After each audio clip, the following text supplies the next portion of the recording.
Hey everybody, welcome back to another video. So as you guys may know, I have quite a few Crested Gecko eggs incubating, and obviously those are going to hatch eventually, and I'm going to need somewhere to put my babies. So I thought what better time than to make a hatchling tub setup how I like to do it, and I just thought I'd show you guys how to do it. This is extremely cheap.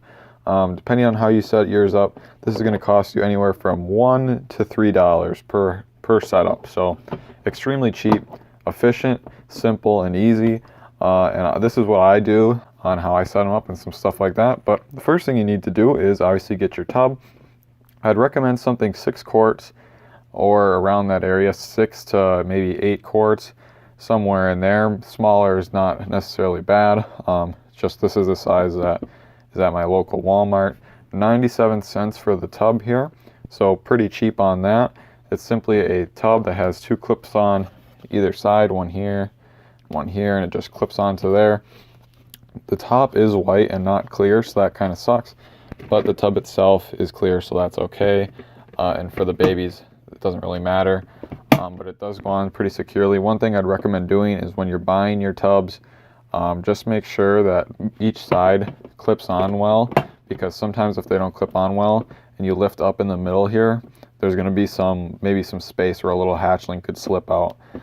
So just make sure that each side clips on well and tight. Make sure there's no cracks or anything in your tub, and that it's ready to go. But you can pick these up in a bundle deal too for about $10, or you can buy them solo for about 97 cents a piece. If your Walmart has a choice between these ones with the white lids or like gray lids or blue lids, it doesn't make a difference. I just like the white ones because it goes with all my other tubs. But this is the first thing you need. The second thing you need to do to get your setup on the way to having a hatchling inside of it is you need to get some kind of ventilation in here. And basically what the most common method is, at least in my opinion, is drilling some holes. Some people like to melt holes, but I don't really like doing that just because it leaves messy plastic. And it can burn it a little bit, and I just think it looks bad. So if you're drilling, a recommendation would be try not to drill into this clear plastic. You can if you want to, just be careful because it's probably going to crack a little bit at least. Hopefully it doesn't crack out and you ruin your tub. But clear plastic in general is more brittle and more hard than like this white lid plastic here. I've drilled probably thousands of holes into these kinds of tubs. I've cracked a lot more in the clear plastic than I have in here. I don't think I've ever cracked a lid in the soft plastic. And actually when I drill through this, sometimes the plastic doesn't even come out. It'll just peel onto the back sort of because it's so soft. So that's just something to be careful of if you're going to be drilling these holes. If you're melting, it shouldn't really make a difference. One thing to keep in mind too is you don't necessarily have to drill holes. If you don't have a drill or something like that, you can also cut a hole in the top here and then put a piece of screen over it and hot glue it on. And that works good too. That's a little bit more difficult though, so I tend to find that drilling or melting holes is the better way to go. But anyway, let's get into the next step, which is actually putting the holes into our lid. For my babies, I don't really put any in the sides, the clear plastic, so enough in the lid will be fine. So that's what I'm going to go do right now. Okay, so now that you have your lid basically full of holes, this one's a little rough and a little dirty, so I need to clean it up. But yeah, you get the idea. Just drill a bunch of holes in it or melt a bunch of holes. You got your ventilation.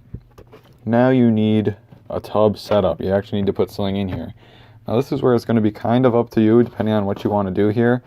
Unfortunately, I don't have any plants to put in this one today, but clip-on plants are about $5, so I'd rather go to the store and get something like at Dollar Tree for about $1. Maybe cut it up and put it into 2 depending on how big it is.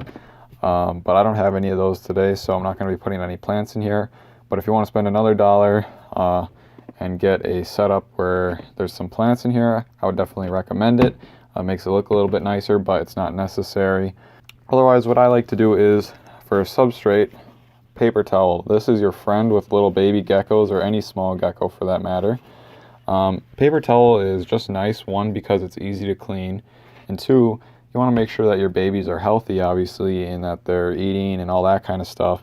And so if you have a substrate in there like, I don't know, like Eco Earth or something like that, it's going to be extremely hard to see. And if you're feeding them live little bugs and stuff, a little Eco Earth can hurt a little gecko pretty easily, or a lot of any substrate, obviously. So this is just nice to keep it clean, easy to see their poop and stuff like that. So I definitely recommend paper towel. I think it's the way to go.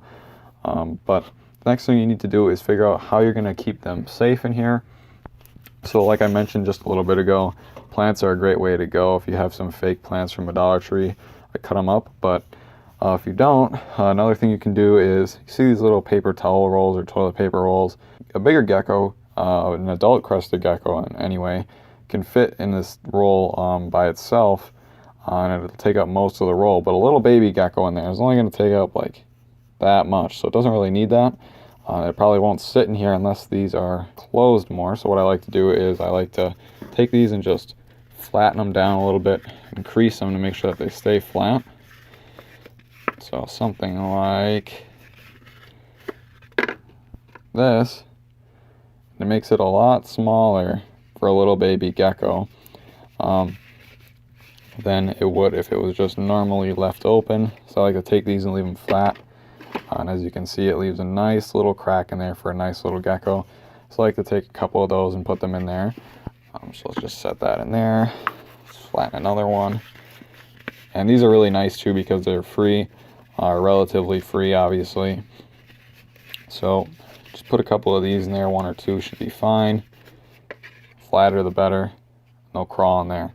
So the next thing you can do is I like to use egg crates because a lot of the time I find that crested geckos in general don't usually just hide in the plants themselves.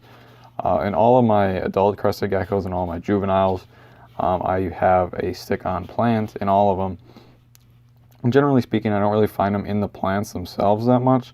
Usually they're sitting on like an egg crate under the plant, or they're in an egg crate. So I use a lot of these egg cartons. They're easy, they're free, or relatively free.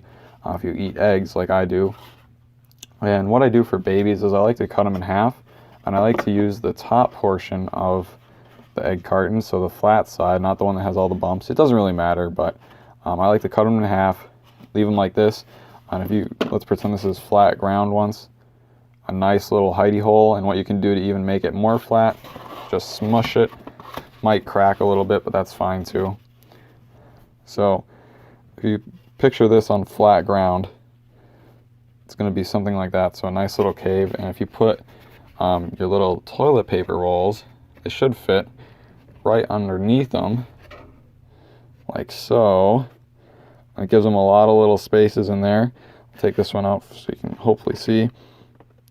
I know it's kind of hard to tell, but like they can go in there, they can go into the toilet paper roll, they can go in between the toilet paper roll and the egg crate or the egg carton. They can go up the sides of it too. So I find that to be pretty nice. You can do the same thing again, or you can just leave them like this. Doesn't really make a difference. You can stack them too. Get a nice little something like that going on, nice and dark in there, nice and cozy. Smush it all down. Now you got yourself a little hatchling rack here. Now I would recommend a plant or two, so that's going to be $1 or $2 from your Dollar Tree. I think it looks better when there's a plant in there personally. I just don't have any on hand here today that I can use. But that's one way to go. You don't really need the plant. I just prefer it. It looks better. It gives them something else to climb in too, so that they're not on the ground the entire time. Now all that you got to do is put your little gecko in there, your little food dish. You might want to leave a little room in the corner for a food dish, and you should be set. So hopefully this was somewhat helpful.